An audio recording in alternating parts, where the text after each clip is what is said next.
Well, hello there, everybody. Welcome today for our first in many of our live Monday free marketing plan Q&A calls, webcast. Not sure exactly what the right terminology is going to be using. We're using, at least for right now, the GoToWebinar platform to have you submit your questions and also to be able to have you feedback with your live comments if you'd like. A lot of you are actually watching this on a replay.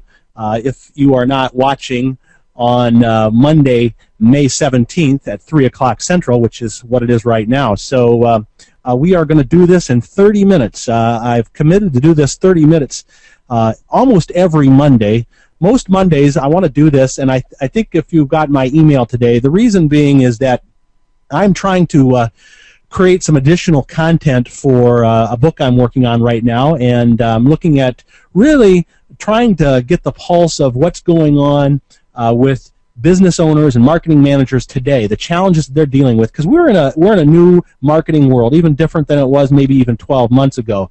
So part of what I'm trying to do is just to get an idea from you, and at the same time give you an opportunity to basically for free get some advice if you want that. Not they say there's nothing free in this world, and but this is going to be absolutely free. I'm not going to do any product pitches or any kind of sales pitches for anything that we sell through marketingplanguide.com. So I just want to keep that commitment. If there does become a question and someone directly asks me about one of our specific products, I'll answer it. But really, my goal is not to sell you anything today. Here's our agenda. We are basically going to be fair, we're going to take these questions in order. I'm going to start with the pre-submitted ones that I got from a little earlier today. If you just signed up in the last hour or two, I may not have gotten your question. Doesn't mean we can't get to it, but I prepared some slides for some of the earlier questions that I got this morning after I sent out the announcement on this session. So we'll do some of those, and again, you can either join through by microphone. If you have one in your computer, you can do the phone audio through GoToWebinar. There's an audio pin you have to use where you can actually dial a long-distance number and get patched in. That's fine if you're comfortable doing that. Or simply use the Ask a Question box. You raise your hand or just type in the question there, and those will show up on my screen as well. But I am going to try to take them in order and, again, move through this relatively quickly. Because I want to be able to get to as many questions as I can. Now, if I don't answer them in this first half-hour session, I will queue up the ones from this week and use them in our next session. Again, I appreciate your time today. We're going to make it quick and productive for you.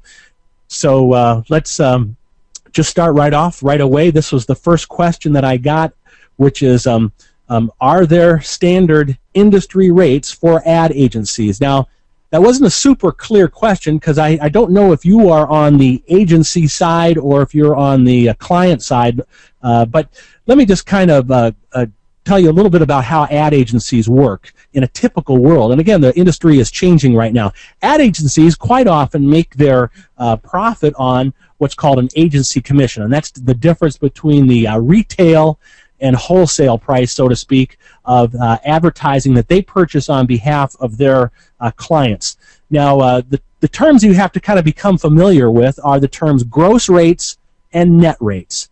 And typically when a media or someone selling advertising that works with agencies and selling to the agency, they will quite often talk in the terms of gross rates, because what will happen is then the advertising gets run, the agency gets billed the gross rate, which is really the retail price of the advertising, and then they pass that bill along to their client. The client pays the agency, but then the agency pays the media a 15% less amount than is on the invoice, and that is really what's called the net rate. So that's how typical agencies work. It's not anything that you're hiding from a customer, because clients will, when they're entering into an agency relationship with an ad agency who's going to be buying advertising on their behalf, knows that the agency is going to be receiving this agency commission. Where it comes in handy for you to know, and quite often a lot of marketing textbooks are how to market and whatever kind of programs, you'll see people saying set up your own agency. And then when you go to the media, tell them that you're an agency and you want your 15% agency discount, and that's a way that you can save money. Well, in all reality, it's much better to go in and when you're dealing with the media, talk in terms of net rates, or sometimes they're called direct or local rates, because media quite often have two different rate cards. They have a agency rate card, which is a gross rate card. So if you call up a media and say, I'd like your rate card and I'm an agency, they're going to send you the gross rate card. If you are a local direct advertiser, and that's kind of what the rates are set up for when you do direct, local, then they'll send you a different rate card.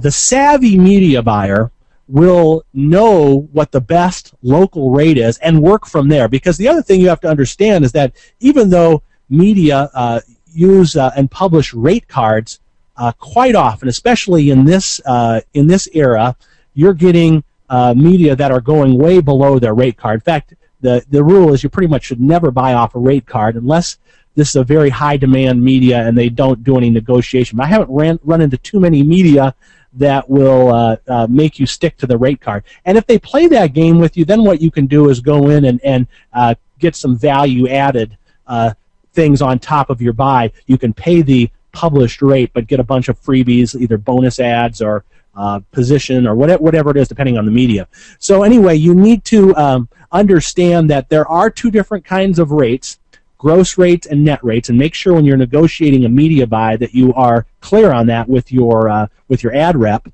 An agency does have an agency rate, but it's typically the gross rate, and then they make their commission off that.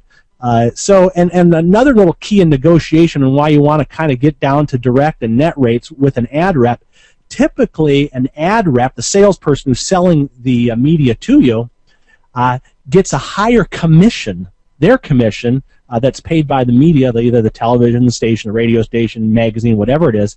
They usually get a higher commission when they sell a direct account.